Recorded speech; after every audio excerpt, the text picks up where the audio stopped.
जय श्री कृष्ण सभी भक्तजनों को। जय महालक्ष्मी। दोस्तों, आज की इस वीडियो में मैं आपको बता रही हूँ महालक्ष्मी व्रत की पूजा विधि, भोग और कितने व्रत करने जरूरी होते हैं। व्रत की उद्यापन विधि कैसे करें। महालक्ष्मी व्रत भाद्रपद महीने के शुक्ल पक्ष की अष्टमी से शुरू होकर अश्विन कृष्ण पक्ष की अष्टमी तक किया जाता है। महालक्ष्मी व्रत जिस दिन शुरू होता है उस दिन राधा अष्टमी व्रत भी किया जाता है और दुर्वा अष्टमी व्रत भी होता है। इस व्रत को करने से धन, वैभव, संतान सुख की प्राप्ति होती है। इस व्रत में 16 की संख्या का विशेष महत्व होता है। दोस्तों, वैसे तो ये व्रत 16 दिन तक किया जाता है। अगर आप इस व्रत को 16 दिन तक कर सकते हैं तो बहुत अच्छी बात है। अगर 16 दिन तक नहीं ये व्रत कर सकते तो 3 दिन यह व्रत कर सकते हैं, जिसमें पहले दिन, 8वें दिन और फिर 16वें दिन किया जाता है। मतलब पहले भाद्रपद माह शुक्ल की अष्टमी को, फिर 8वें दिन अश्विन पूर्णिमा पर और फिर 16वें दिन अश्विन कृष्ण पक्ष की अष्टमी पर। तो 3 दिन के ये व्रत हो जाएंगे। अगर आपको 3 दिन भी नहीं करना है, 3 दिन भी आप नहीं कर सकते हैं, तो 16वें दिन यानी कि अश्विन कृष्ण पक्ष की अष्टमी को 1 दिन का व्रत करके भी आप माता को प्रसन्न कर सकते हैं। पहले दिन आप माँ की चौकी लगा लें और फिर 16 दिनों तक सुबह शाम विधि विधान से पूजा करें और फिर 16वें दिन अष्टमी को आप ये व्रत कर लें।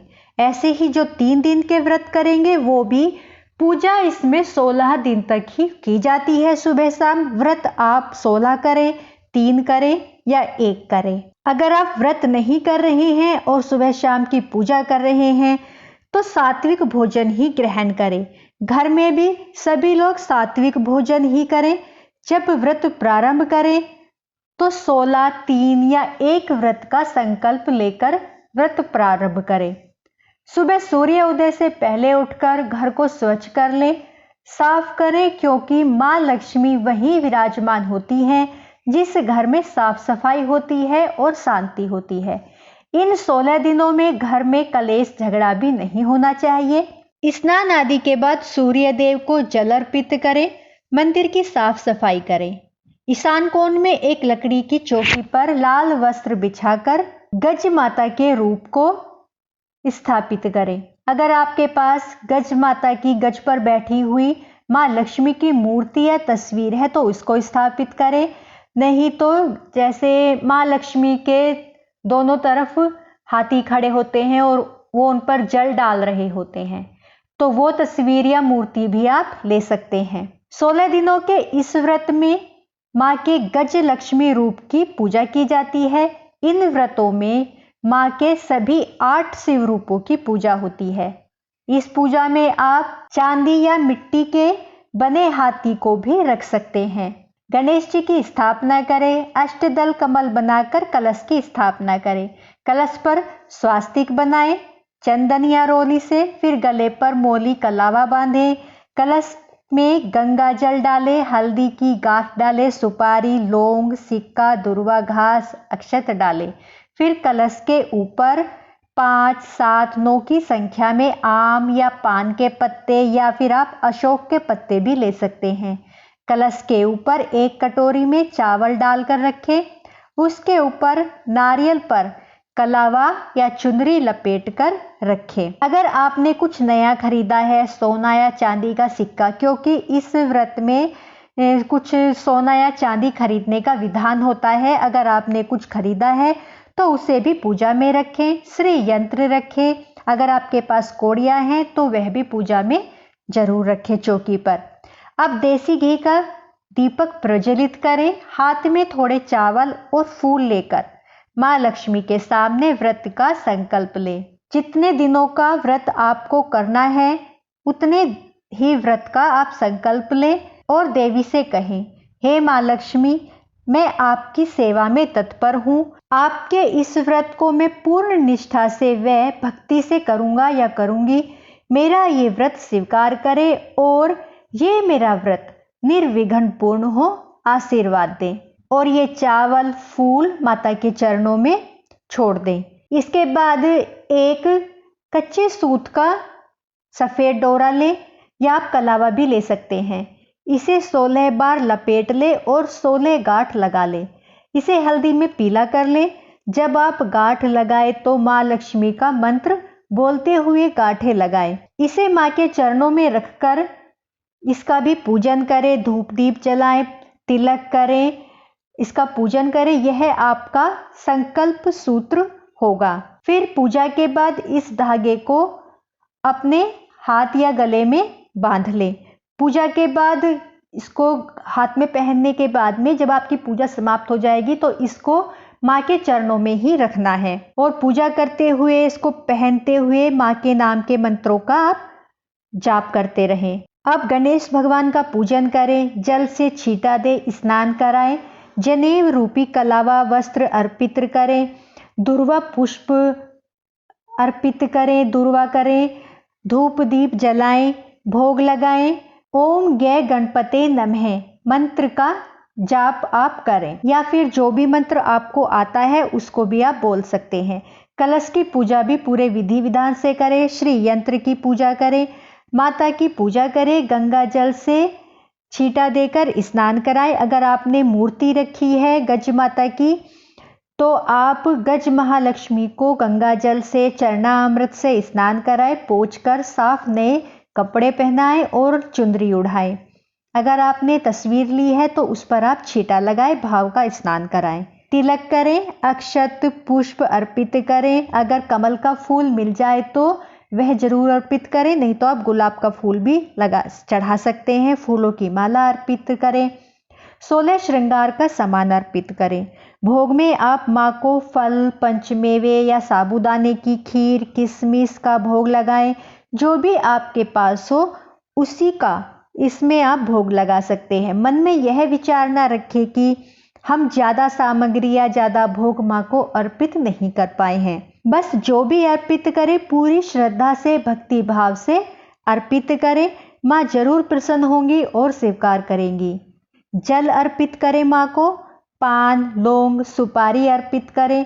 पूजा में दक्षिणा जरूर अर्पित करनी चाहिए। इससे हमारी पूजा में रही भूल चूक की, गलतियों की जो छूट जाता है उसकी कमी पूर्ण होती है। इसी तरह से हाथी का भी पूजन करें। हाथ में 11 दाने अक्षत या गेहूं के लेकर व्रत कथा पढ़ें या सुने।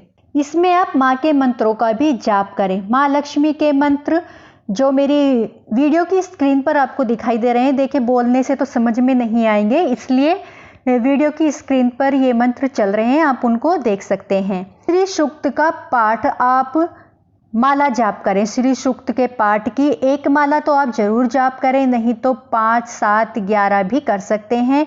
अगर आप 16 बार इस श्री सूक्त पाठ का जाप कर सकते हैं तो बहुत ही उत्तम माना जाता है। जाप करने के लिए माला आपकी कमल गट्टे की होनी चाहिए। इसमें आप श्री सूक्तम का पाठ 16 बार करें तो बहुत अच्छा होगा, नहीं तो आप इसमें कनकधारा का स्तोत्र भी कर सकते हैं, महालक्ष्मी स्तोत्र का पाठ भी कर सकते हैं। जो भी आप अच्छे से पढ़कर शुद्ध तरीके से कर सकते हैं वही पाठ आप करें, क्योंकि गलत अगर आप पढ़कर जाप करेंगे तो उसका कोई फल नहीं मिलेगा। तो इसलिए जो भी आप इसमें से सही से मंत्रों का जाप कर सकते हैं, जो आप श्री सूक्तम या कनकधारा या जो भी आप अच्छे से पढ़ सके उसी का पाठ करें। अब 16 दिन तक सुबह शाम पूजा करनी है। 16 दिनों तक चौकी ऐसे ही रहेगी। 16वें दिन शाम को जब पूजा करेंगे तो पूजा के समय जो हमने धागा माँ के चरणों में रखा था उस धागे को आप अपने हाथ में पहन ले। शाम की पूजा के बाद ही इस व्रत की जो है समापन किया जाता है। फिर विधि विधान से माँ की पूजा करें। इस व्रत में माँ को 16 की संख्या में वस्तुएं अर्पित की जाती हैं जिस दिन व्रत का समापन होता है। जैसे 16 फलों का भोग लगाया जाता है, 16 मिठाइयाँ या 16 पकवान बनाए जाते हैं, 16 लौंग, 16 पान, 16 इलायची अर्पित की जाती हैं, 16 प्रकार के मेवे, 16 श्रृंगार का सामान अर्पित करें। दोस्तों, अगर आपका सामर्थ्य है तो आप ये जरूर अर्पित करें, नहीं तो मानसिक रूप से अर्पित करके माँ से स्वीकार करने के लिए प्रार्थना करें। इस दिन की पूजा में 16 दीपक जरूर जलाने चाहिए। मिट्टी या आप आटे के भी बना सकते हैं। इन्हीं से माँ की आरती करें। अब एक थाली में, सूप में या फिर आपके पास कोई लकड़ी की टोकरी हो, उसमें स्वास्तिक का चिन्ह बनाएं और उसमें जो भी आपने ये 16 की संख्या में सामग्री रखी है उसको उसमें रख दें और ढक दें और माँ के निमित्त दान करने का संकल्प लें। इसमें आप साड़ी लाल रंग की या चुनरी भी रख सकते हैं। पूजा के बाद क्षमा याचना जरूर करें और जब चंद्रमा निकल जाए तो चंद्रमा को अर्घ्य दें। अगर ये व्रत आपने पति पत्नी ने जोड़े से किया है तो जोड़े से ही चंद्रमा को अर्घ्य दें और अगर आपने अकेले किया है तो अकेले दें। और फिर चंद्रमा को अर्घ्य देने के बाद उत्तर दिशा की ओर मुंह करके माँ लक्ष्मी को 3 बार पुकारें। कहें कि हे महालक्ष्मी, हे माता, आप मेरे घर विष्णु भगवान सहित विराजमान हो जाओ। कभी भी माँ लक्ष्मी को अकेले नहीं बुलाते हैं। हे माँ लक्ष्मी, मेरे घर में आओ, उनको आमंत्रित करो। 3 बार पुकारने के बाद में चंद्रमा को अर्घ्य दें और वापस आए। जो भी आपने उस दिन पकवान बनाया है, भोजन बनाया है, वह बिल्कुल सात्विक और शुद्ध होना चाहिए।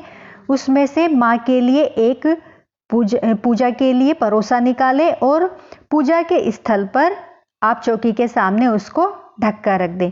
पूजा के किसी भी वस्तु को उठाना नहीं है। पूरी रात वह ऐसे ही रखा रहेगा। फिर जो भी व्रती है वह भोजन कर ले। अगले दिन स्नान आदि के बाद माँ की जो हमने थाली निकाली थी, भोजन निकाला था, उसको गाय को खिला दे और जो सूप का सामान था वह दक्षिणा के साथ, अगर माँ लक्ष्मी का मंदिर है तो उसमें दे दे, नहीं तो ब्राह्मणी को दे दे। इस दिन आप हवन भी करा सकते हैं या ब्राह्मणी को भोजन भी करा सकते हैं। कलश, मूर्ति, अन्य विसर्जन की जो भी वस्तुएं हैं, फूल हैं, माला हैं, उन सबको आप विसर्जित कर दें। जो आपने कच्चे सूत का धागा बनाया था उसको भी विसर्जन करना होता है, क्योंकि हर साल यह धागा नया ही बनाया जाता है। जो आपने कोड़ियाँ या फिर सोने चांदी का सिक्का जो भी आपने पूजा में रखा था उसको आप लाल रंग के कपड़े में बांधकर तिजोरी में रख ले। श्री यंत्र मूर्ति को मंदिर में रख ले। अगर आपने मूर्ति विसर्जन के हिसाब से ली है, मिट्टी की मूर्ति, तो आप उसका विसर्जन करें। अगर आपने तस्वीर ली है तो उसको आप मंदिर में रख सकते हैं। इसके बाद व्रत खोल सकते हैं। दोस्तों, इस व्रत में अन्न ग्रहण नहीं किया जाता है। इसमें आप दूध, दही, मिठाई, जूस, फलाहार कर सकते हैं। वैसे तो नमक नहीं खाया जाता है। अगर आप नमक खाए बिना नहीं रह सकते हैं व्रत को, क्योंकि 16 दिन के व्रत होते हैं, तो इसमें आप सेंधा नमक ले सकते हैं। कुट्टू, साबूदाना, आलू, शकरकंदी, सिंघाड़े का आटा आदि आप ले सकते हैं। व्रत के दौरान अशुद्ध होने पर व्रत छोड़ना नहीं है। पूजा आप परिवार के किसी भी सदस्य से करवा सकते हैं। इन 16 दिनों में प्याज, लहसुन, मांस, मदिरा का घर में किसी भी सदस्य को सेवन नहीं करना है। ज्यादा से ज्यादा माँ के मंत्रों का जाप करें। चुगली, बुराई, दूसरों के बारे में बुरा बोलना, इस चीज से बचें। दोस्तों, मन में यह कामना, यह धारणा बना लें कि माँ लक्ष्मी हमारे घर में हाथी पर बैठकर आ चुकी है। तो इस धारणा से अगर आप पूजा करेंगे तो साधक की सभी मनोकामना माता लक्ष्मी पूर्ण करेंगी। ब्रह्मचर्य का पालन करें। दोस्तों, ये थी हमारी महालक्ष्मी व्रत की पूजा विधि, नियम और जानकारी। मेरी वीडियो आपको पसंद आई हो तो प्लीज दोस्तों लाइक, सब्सक्राइब, शेयर जरूर करें। बोलो जय महालक्ष्मी, जय गज माँ लक्ष्मी, जय श्री कृष्णा।